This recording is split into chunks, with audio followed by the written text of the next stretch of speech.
pandemic makeover story may be well-worn territory at this point, but the idea that physical transformation can offer a sense of control amid ongoing uncertainties has lost none of its shine. With being in and out of lockdown for 2 years, and everyone either having a terrible time or a really boring time, people are looking for a change, says Clarke, the legendary London hair colorist who has become something of a master at reinvention by way of bleach and developer, while keeping Kate Moss's roots in check.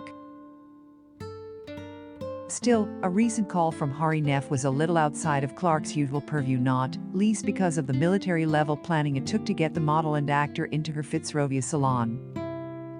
Currently in the UK filming Greta Gerwig and Noah Baumbach's Barbie, a live-action film centered around the classic toy, which marks her big-budget studio movie debut, Nef needed all of the big-budget clearances to change her long brunette strands midway through filming.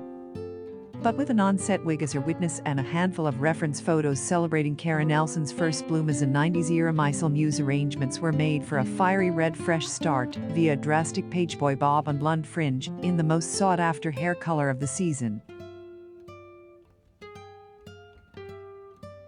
On a recent afternoon at a photo studio in East London, Nef is recounting the lengthy lifting and lightening process that allowed Clarke to administer the color, which has been interpreted by everyone from Kendall Jenner to FKA Twigs as fashion's unstoppable Y2K revival rages on. This hair transformation is kind of a radical bid that I could make to my own body and my own appearance at this moment, Nef explains of the copper-toned cinnamon gloss Clarke custom mixed for her. Surely, I ask, this kind of involved process signals a long-term commitment? Nef demurs. I'll keep it for as long as it feels like me, the 29-year-old says, smiling. I don't have an agenda. Nef has never really had an agenda. Initially honing her acting skills as a theater major at Columbia University in New York, she became something of an it-girl for her eclectic style that mixed vintage Helmut Lang and Ecos Lada with plenty of Hood by Ayers deconstructed sportswear. By 2015, Nef was hosting club nights and regularly turning up at fashion parties when she was signed by IMG, making her the first transgender model to be represented worldwide by the talent agency. Within the same week, she was cast in the second season of Joey Soloway's Transparent, having been discovered by Soloway's sibling years before as a teenager at an arts camp. I went from graduation to the Emmys in 4 months, Nef recalls of the head-spinning experience, which was punctuated by a Gucci runway turn the following year. The question was, what happens after that? Nef moved to Hollywood, but her acting career drifted. I had to figure some things out and get my life right. I had tried on so many looks and friend groups and hair colors and pronouns, she says. I wanted to put some distance between me and the chrysalis.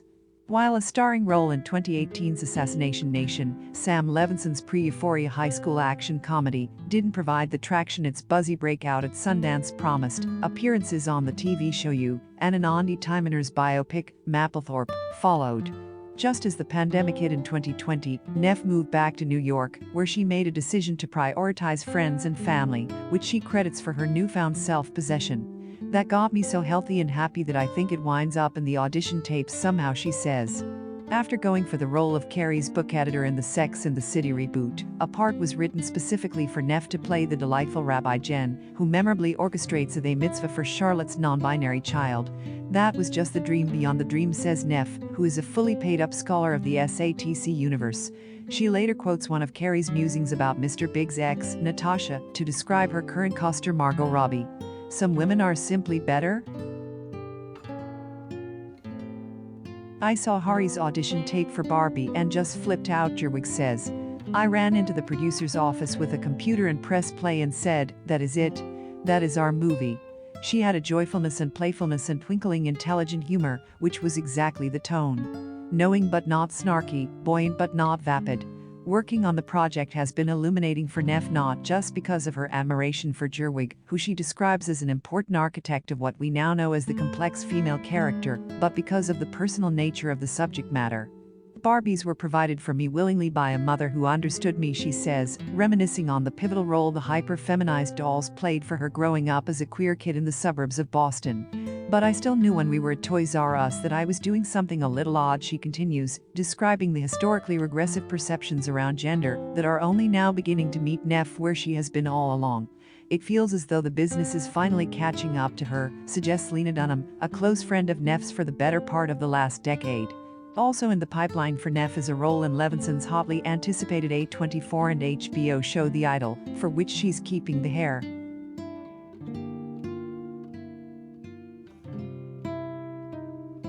In October, Neff will turn 30, a threshold that seems to hold a kind of cosmic significance. My 20s, she says with a winking, exaggerated sigh. In so many ways, I've just come back to where I started, but with a lot more self-esteem. In the meantime, she says, her flame-colored hair will serve as a beacon to keep moving forward. I'm still experimenting and figuring it out, but I know what I don't want now, which takes the pressure off, she says, before adding, I'm just ready to have fun. In this story, hair, Neil Moody; makeup, Lisa Eldridge.